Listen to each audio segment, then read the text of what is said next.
अभ्यास और वैराग्य से चित्त वृत्तियों का निरोध और उससे संप्रज्ञात समाधि और असंप्रज्ञात समाधि का रास्ता खुलना, आज ये मेरा विषय है।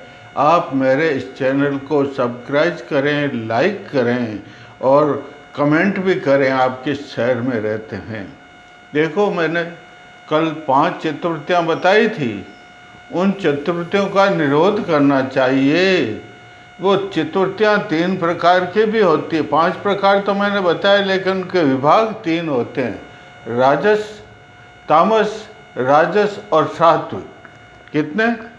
उनके विभाग 3 होते हैं। उन वृत्तियों के 5 बताए थे: प्रमाण, विप्रवय, विकल्प और निद्रा और स्मृति। उनके 3 प्रकार की होती, वो भी प्रत्येक प्रमाण भी 3 प्रकार, विकल्प भी 3 प्रकार, स्मृति भी, ये 3 प्रकार की होती। 3 प्रकार कौन से इनके?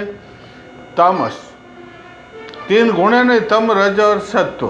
तो तामस, राजस और सात्विक, ये 3 प्रकार की होती है। और भाई, जो हम तमोगुण होता है, उससे जो हम कार्य करते हैं तो हमें दुख प्राप्त होता है। उससे जो है वासना, जो हम सुख प्राप्त, अरे मोह तो बहुत क्लेश का रूप है। ये मोह से सब क्लेश की जड़ है। इससे सुख और दुख प्राप्त होता है, लेकिन ये तो क्लेश है। वही ये दुखानुशय द्वेष और सुखानुशय राग। सुख प्राप्त होता है मोह से, तो उससे वासना होती है, उससे राग प्राप्त होता है, और दुख जो है, दुख से द्वेष प्राप्त होता है। तो ये त्याज्य है। ये जो वृत्तियां हैं सब त्यागने योग्य है। जब तक हम इनको त्याग नहीं करेंगे, तब तक जो है समाधि का रास्ता, कौन सी समाधि? संप्रज्ञात समाधि और असंप्रज्ञात समाधि का रास्ता नहीं खुलेगा। इनका निरोध करने पर ही इन दोनों समाधियों का रास्ता खुल जाता है। तो तन्निरोध, इन समाधियों का विरोध करने के लिए अभ्यास और वैराग्य, क्या चीज़ है? अभ्यास करना चाहिए और वैराग्य करना चाहिए। अभ्यास वैराग्यम तन्निरोध, पंतजलि का सूत्र है। क्या सूत्र है? अभ्यास वैराग्यम तन्निरोध। अभ्यास करने से, यत्न करने से और जो है वैराग्य से इनका निरोध हो जाता है। एक जो है व्यास जी ने बहुत अच्छी अंतरकथा लिखी है। कहा है उन्होंने, अरे भाई, ये एक नदी है, चित्तरूपी नदी है। इसके 2 प्रवाह है। इसके चित्तरूपी नदी के 2 प्रवाह धारा हैं आगे जाकर के। चित्तरूपी नदी, इसमें प्रवाह है वृत्तियों का, और वृत्तियों का प्रवाह 2 प्रकार का हो गया। एक तो सांसारिक धारा और दूसरी है कल्याण केवल्य की धारा। जिन लोगों ने पूर्व जन्म में सांसारिक भोग विषय में अपना जन्म व्यतीत, पूरी जीवन व्यतीत किया है, उनका इस समय में जो है ये धारा, कौन सी? सांसारिक धारा में उनकी प्रवृत्ति रूपी धारा सांसारिक जो है सागर में जाकर के मिलती है। लेकिन जिन्होंने पूर्व जन्म में केवल्यार्थ मोक्ष के कार्य किए, अच्छे पुण्य के कार्य किए हैं, उनकी जो है वृत्ति की धारा जो है इसके ऊपर मोक्ष मार्ग, कल्याण के मार्ग पर बहती हुई किस में जाकर के मिल जाती है? ये स्वर्ग के, जो अपवर्ग के सागर में जाकर, केवल्य के सागर में जाकर के मिल जाती। और भाई, जो पूर्व जन्म में जो अब संसार में, अपन तो संसारी का तो जो है भोगवर्ग का ही कार्य है, संसारिक कार्य है। तो ये धारा को बंद करने के लिए, इस संसार की धारा को जब तक हम बंद नहीं करेंगे, राग द्वेष की धारा को जब तक हम बंद नहीं करेंगे, तब हमारा जो है कल्याण का मार्ग, कल्याण के सागर का मार्ग मिलेगा क्या? नहीं मिलेगा। तो इसमें बंद लगा देते। किसमें बंद लगा देते हैं? अब वैराग्य का बंद किसमें? सांसारिक जो धारा है वो बह रही है, इसमें वैराग्य का बंद मन बंधा बना देते, बांध बना देते, ताकि वो बाहर नहीं निकले। और फिर उसमें क्या करते हैं? उसमें नहर निकाल देते हैं। किससे? अभ्यास से, अभ्यास का जो फावड़ा है ना, उससे जो है नहर बना देते हैं और उसको जो कल्याण मार्ग में धारा बह रही उसमें मिला देते, तब जाकर के वो भी जो है उसमें जाकर के जो है मोक्ष को प्राप्त कर लेता है। तो ये चित्तवृत्तियों का निरोध जब तक इन धाराओं ये नहीं होगा, इनके दो अभ्यास और वैज्ञानिक के द्वारा चित्तवृत्तियों का निरोध का एक बहुत बड़ा उदाहरण मैंने आपको दिया है। और एक और उदाहरण, इनसे ही संप्रज्ञात और कौन से असंप्रज्ञात समाधि लगती है भाई। ये पक्षी है, पक्षी के कितने पंख होते हैं? 2 पंख होते हैं। पक्षी 2 पंखों से ही उड़ सकता है कि एक पंख से उड़ जाता? पक्षी एक पंख से नहीं उड़ सकता है। उस प्रकार चित्तवृत्तियों का निरोध भी अभ्यास और वैराग्य से होता, ये दोनों साथ होती है। अभ्यास भी होता, वैराग्य भी होता, तब कहीं जाकर के चित्तवृत्तियों का निरोध होता है। अरे योगांग के 8 अंग हैं योग के, यम, नियम, आसन, प्राणायाम, प्रत्याहार और ध्यान, धारणा और समाधि। पहले जो है यम, नियम, आसन, प्राणायाम और प्रत्याहार तो बहिरंग साधन है समाधि। समाधि के अंतरंग साधन और बहिरंग साधन। अंतरंग साधन तो जो है वो ध्यान, धारणा और समाधि है। तो एक और भी भगवान कृष्ण जो है अर्जुन को कहते हैं, रे अर्जुन ये मन बड़ा चंचल है, इस मन की चंचलता को जब तक तो नष्ट नहीं करेगा तब तक तेरे को योग समाधि प्राप्त नहीं होगी। तो ये योग समाधि प्राप्त करने के लिए एकाग्रता, योग समाधि का मतलब एकाग्रता प्राप्त करेंगे, वृत्तियों को नष्ट करके हम एकाग्रता प्राप्त करेंगे, और एकाग्रता प्राप्त करेंगे तब हमारा रास्ता खुल जाएगा। कौन सा समाधि होगा? तो भगवान श्री कृष्ण अर्जुन को कहते हैं, किसको कहते हैं? रे अर्जुन, ये एक ही रास्ता है वैराग्य और अभ्यास का। तुम अभ्यास और वैराग्य करो जिससे मन की चंचलता नष्ट हो जाएगी और तुम्हें समाधि प्राप्त होगी, मोक्ष प्राप्त होगा। और देखो और भी एक कारण है जो है इस प्रकार तन्निरोध, अभ्यास करने से। क्या करने से? अभ्यास करने से जो है इसका जो है मार्ग खुल जाता है, वृत्तियों का निराश हो जाता है अभ्यास करने से। अभ्यास कैसे करते? जड़मति सो होत सुजान, एक दोहा है, करत करत अभ्यास के जड़मति होत सुजान, करत करत अभ्यास के जड़मति होत सुजान, रसरी आवत जात से सिल पर परत निशान। अरे अबे तो नल से पानी आ जाता, लेकिन पूर्व जन्म पहले जो है क्या करना पड़ता था? कुएं पे जाती औरतें बेलची लेकर के, रस्सी बंधी हुई, उससे पानी में डुबो करके यूँ खींचती तो रस्सी यूँ रगड़ती नहीं है, उससे शिला पर भी निशान पड़ जाता। तो अभ्यास तो एक ऐसी चीज़ है, चाहे पठन पाठन का कार्य करो, चाहे वेदाध्ययन का कार्य कराओ, चाहे विद्याधन का कार्य कराओ, जब तक आप यत्न नहीं करोगे, अभ्यास नहीं करोगे तो आप निष्णांत होंगे क्या उसमें? है आपको उसमें प्रवीणता मिलेगी क्या? जब आप सतत अभ्यास करते रहोगे। कैसे अभ्यास? तो आपको उसमें प्रवीणता मिल जाती है। इसलिए हमें जो है इसमें अभ्यास करना पड़ता है। योगानुसन प्राप्त करने के लिए, समाधि प्राप्त करने के लिए हमें अभ्यास करना पड़ता है। क्या करना पड़ता है?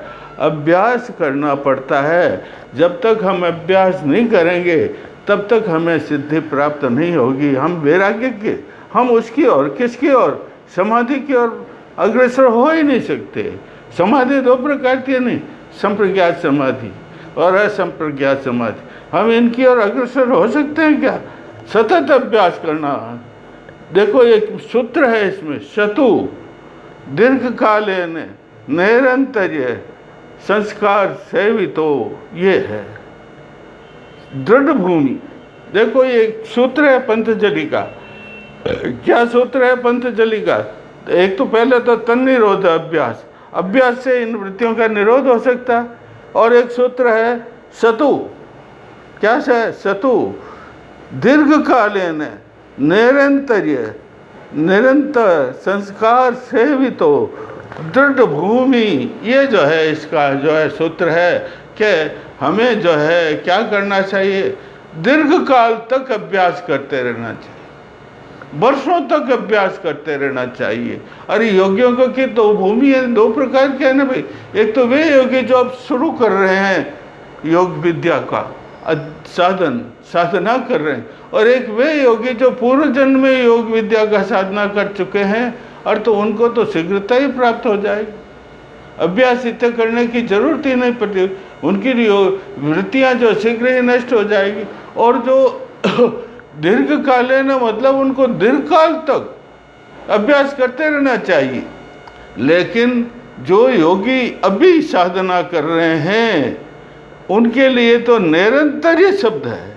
निरंतर का मतलब निरंतर, निरंतर का मतलब सतत, सतत का मतलब लगातार, लगातार वर्षों तक उन्हें अभ्यास करते रहना चाहिए। यूँ नहीं कि आज अभ्यास किया और कल नहीं किया, तो इससे साधना सिद्ध नहीं होगी।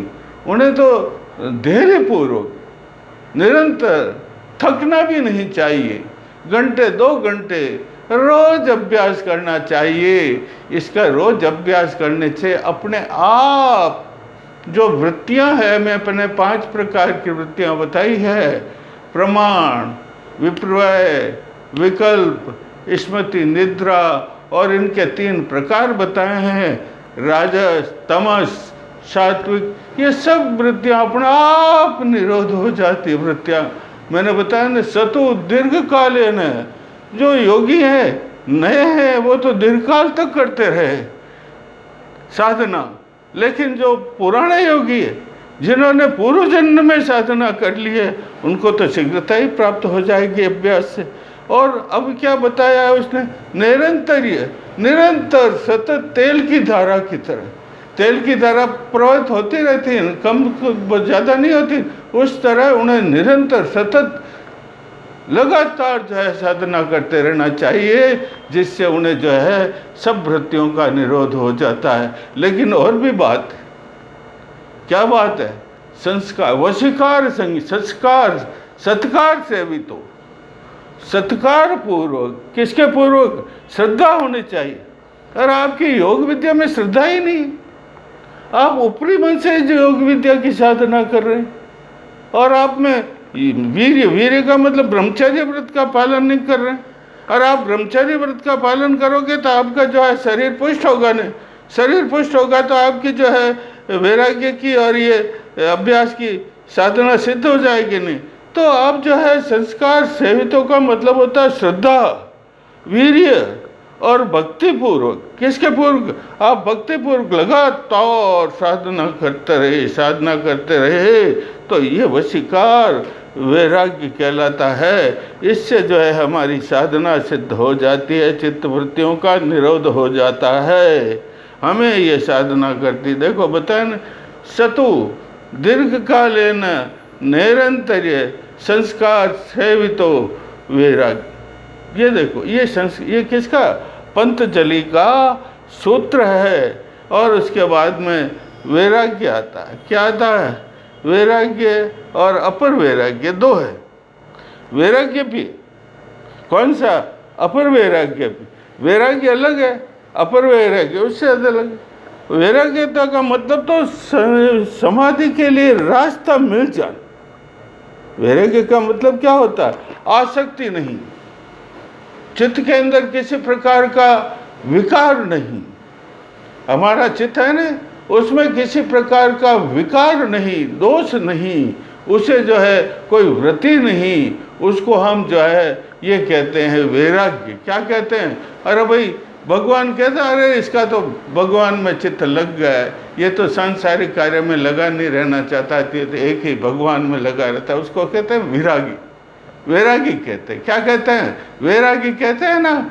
इस प्रकार वैरागी जो लगा रहता है वो चित्त में किसी प्रकार का दोष नहीं, एक ही ध्येय जिसका, क्या हो, एक ही भगवान में ध्येय जिसका हो, जिसको जो है समाधि प्राप्त हो जाती है, संप्रज्ञात समाधि। कौन सी, संप्रज्ञात समाधि, एक ही ध्येय, बस एक ही एकाग्रता। कौन सी, दूसरी वृत्ति नष्ट, एक ही एकाग्रता, एक ही जगह पर, एक ही ध्येय पर उसका जो है वृत्ति ठहर जाए, शांत हो जाए, वृत्तियों का प्रवाह बिल्कुल शांत हो जाए, स्थिर हो जाए, ऐसे वो एकाग्रता हो जाए, वो वैराग्य हो जाए। क्या हो जाए? वैराग्य हो जाएगा तो चित्त वृत्तियों का निरोध अपने आप हो जाएगा। इससे जो है वैराग्य भी 4 प्रकार का होता है। कितने प्रकार का होता है? एक जो है वैराग्य यतमान, दूसरा वैराग्य व्यतिरेक, और तीसरा वैराग्य एकेंद्रिय, और चौथा वैराग्य वशीकार संज्ञा। तो इस प्रकार ये वैराग्य भी 4 प्रकार का होता है। मैं आगे अपर वैराग्य, इस अपर वैराग्य भी कहते हैं, वशीकार वैराग्य भी कहते हैं। मैं आगे आपको कल जो है अगले वैराग्य की, पूर्ण वैराग्य की बातें बताऊंगा। आप ध्यानपूर्वक सुनना।